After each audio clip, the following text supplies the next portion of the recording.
S마을 7반 고등학교 2학년 여수아라고 합니다.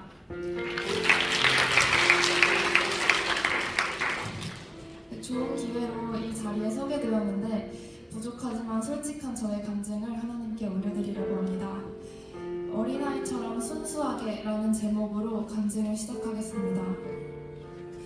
먼저 저의 학교 생활에 대한 이야기를 하려고 합니다. 저는 집 근처에 있는 모 외고를 다니고 있고 하나님께서 큰 용기를 주셔서 2학년 때는 정규 임원 선거에 나가서 지금은 부학생회장으로 활동하고 있습니다. 이제 당선이 되면 당선된 친구들끼리 담당 선생님께 찾아가가지고 올해 이런 공약을 준비했습니다. 검토해주세요 하고 공약 보고를 드리러 가는데요. 그 선생님께서 하신 말씀이 저에게 큰 충격이었습니다. 선생님께서는 생기부에 들어갈 정도만 해라 라고 하셨습니다. 저는 이때부터 약간 세상의 맛을 경험했다고 생각했습니다. 올해는 저희 학교가 특히나 격변이 많았던 해였습니다.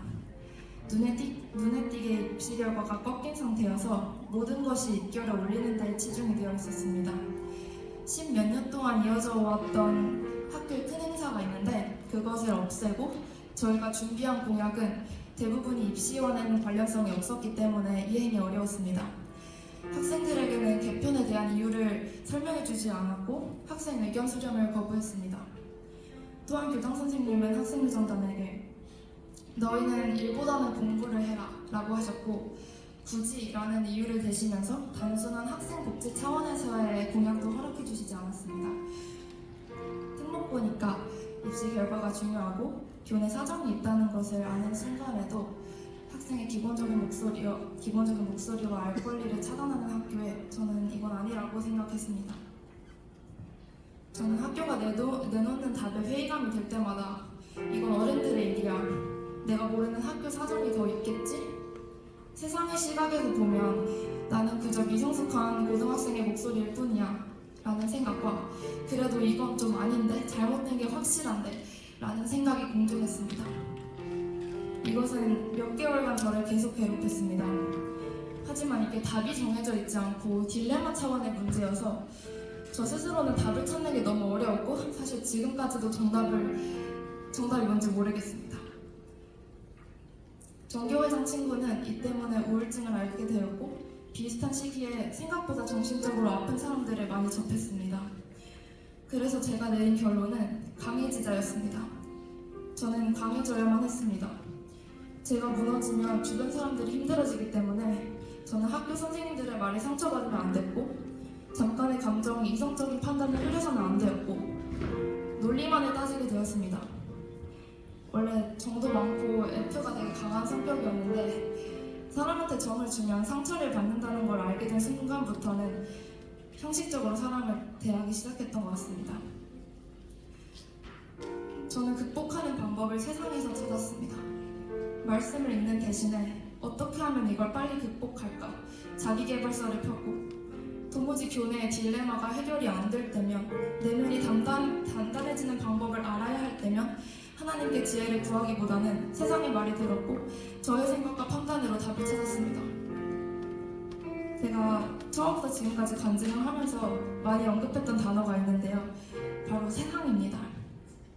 세상의 방법으로 이겨내려고 했고 매일 습관적으로 기도는 드렸지만 온 마음을 다하는 기도가 아닌 형식적인 감사기도 뿐이었습니다. 그 당시에 저는 하나님의 응답을 기다릴 여유가 없다고 판단해서 하나님과 대화하지 못했습니다. 저는 하나님과 멀어져 갔고 저도 알고 있었습니다. 하지만 그 사실이 무서웠고 너무 멀리 온 탓에 또 이미 스스로 해결한 이야기가 너무 긴 탓에 어디서부터 어떻게 다시 돌아가서 기도를 올려드려야 할지 몰라서 깊은 기도는 회피했습니다. 하나님을 마주할 자신이 저에겐 없었습니다. 다사다난한 1학기가 끝나고 교회에서는 여름 캠프 신청을 받고 있었습니다. 솔직히 아무런 고민 없이 신청했습니다. 저를 어떻게든지 이 세상에서 건져내서 하나님의 예배당에 저를 집어넣어야 했고 저의 눈에는 하나님의 전당과 하나님의 사람들만이 가득해야 했고 두 귀로는 큰 스피커로 찬양만을 들을 수 있는 공간에 저를 집어넣어야 했습니다. 이미 믿음이 약해질 대로 약해진 상태여서 저는 저의 힘으로 하나님께 돌아갈 수 없음을 알았습니다. 그래서 저를 캠프에 보내신 것 같습니다. 그리고 보내신 주체는 하나님이었다고 생각합니다. 캠프의 꽃은 기도회라고 생각해서 기도회 하기 전에 하나님 만나자, 하나님 돌아가자 라는 결단을 하면서 첫 번째 날에 기도회에 임했습니다. 친구들과 함께 뛰며 찬양했지만 사실 찬양의 가사가 마음이 잘 와닿지 않았고 정말 부끄럽지만 계속 논리와 이유를 찾으려는 저를 발견했습니다. 8살의 저는 순수한 마음으로 예수는 그리스도 나의 구세주를 서슴없이 외쳤지만 18살의 저는 그러지 못했습니다. 하나님께 부끄러웠고 하나님을 두려웠습니다. 예배당에 오면 기도가 회복될 줄 알았지만 저는 너무나도 나약한 존재였습니다. 그래서 이 1차 기도회에서는 저의 죄를 온 마음을 다해 고백했습니다. 회개 기도를 드리고 하나님께 멀어지고 세상을 의지했던 저를 용서해 주세요. 하나님께 돌아가게 해주세요. 라고 저의 가장 낮은 곳에서 기도드렸습니다. 어린아이처럼 순수하게 예배드릴 수 있게 해주세요. 하나님을 묵상하는데 저의 생각과 판단이 방해하지 않게 해주세요. 라고 예배드렸습니다. 하나님께 저의 이야기를 하는 것이 어색하고 마음을 온전하게 드리는 기도가 너무 오랜만이라 집중이 힘들었지만 끝까지 멈추지 않고 기도했습니다. 그랬더니 하나님이 저를 불러주시는 것 같았습니다. 사랑하는 나의 딸아, 돌아오라 라고 말씀해 주시는 것 같았습니다. 저와 여러분을 포함한 10대는 하나님을 믿기 힘든 나이대라고 생각이 듭니다. 세상은 공부하는 노력을 강조합니다. 노력은 결국에 내가 샤프를 잡고 나의 머리를 써서 이루어지는 행위 같아 하나님의 도우심보다 나의 힘으로 이루어지는 것 같이 보입니다. 저는 문과지만 과학 시간에 배우는 진화론도 하나님의 창조와는 대조되는 학설인데 이를 사실로 믿고 시험장에 들어가야 저희는 좋은 점수를 받을 수 있고 좋은 점수를 받아서 좋은 대학에 들어가는 것이 세상의 기준입니다. 논리와 이유가 기반한 이해를 통해서 암기할 것을 권유하고 그러다 보면 세상의 기준에 나 자신을 맞춰야 한다는 생각이 듭니다. 사실 제가 교회를 나오고 스쿨처치를 하는 것을 목사님이 좋게 알아봐 주셔서 정말 감사하게도 이 자리에 선 거지만 제가 너무 죄인이라 이 자리에 서는 것이 망설여졌습니다. 하지만 혹시 저처럼 어릴 때부터 교회를 꾸준히 다니고 모태신앙이고 하지만 하나님의 임재를 잘 모르겠다거나 하나님께 다시 돌아갈 용기가 없는 친구들이 저의 간증으로 용기를 얻는 기회가 되었으면 좋겠습니다. 하나님께서는 변치 않으시고 언제나 저희를 사랑하시고 기다려주시기 때문입니다. 그리고 함께 기도합시다. 저는 너무 나약해서 제가 할 수 있는 건 기도밖에 없으므로 계속 기도할 것입니다. 쉬지 않고 기도할 힘을 달라고 기도할 것입니다. 캠프 때 말씀은 아니었지만 제가 어린교회 다니는 동안에 들었던 말씀인데요. 항상 힘들 때마다 피가 되고 살이 되는 말씀이라 함께 제가 감히 저의 입으로 하나님의 말씀을 공유하고 싶습니다. 하나님의 빅픽처라는 제목의 설교였습니다.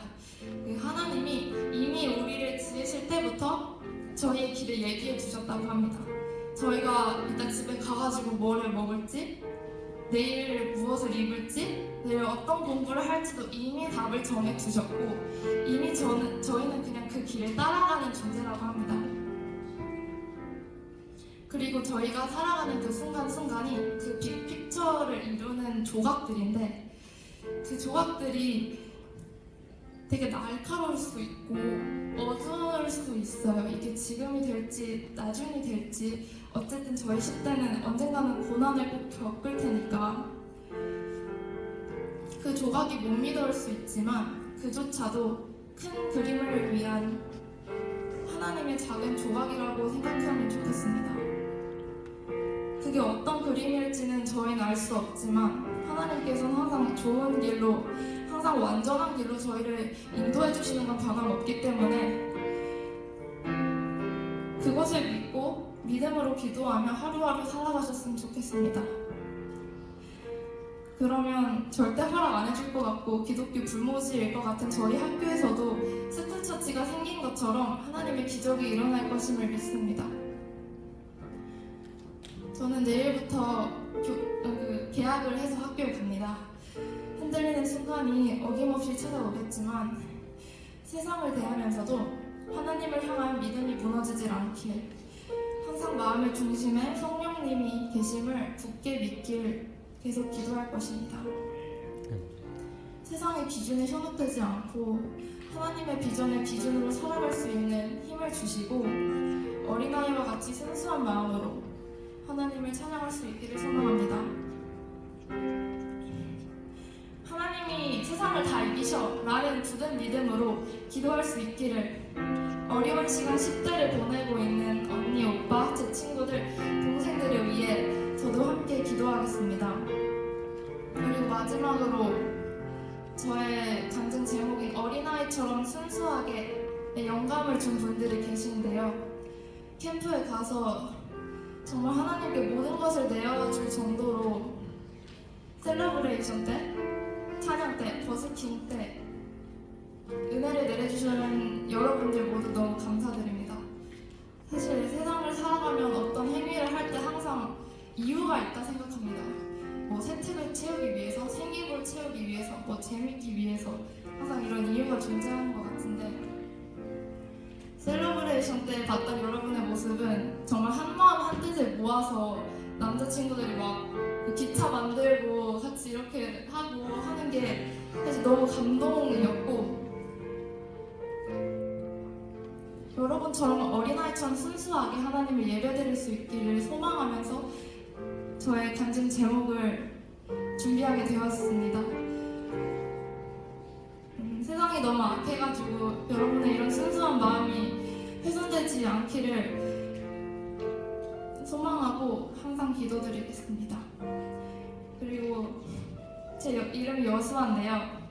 여호수아에서 왔거든요. 그래서 제 카톡부사에 항상 있는 말씀이 있어요. 여호수아 1장 9절인데 너희가 어디에 있든지 하나님 여호와가 너와 항상 함께 하시니라 라는 말씀이 많이 위로가 되는데, 여러분께서도 이 세상을 살아갈 때 힘드신 분들이 많이 있을 거예요. 고등학생이 너무 힘들고 사실 많이 잘하든 못하든 각자만의 고민이 다 있을 거고, 학교뿐만 아니라 가정사도 있는 친구들도 많을 텐데 의지할 때가 세상이 아니라 하나님인 줄 믿으시면 좋겠습니다.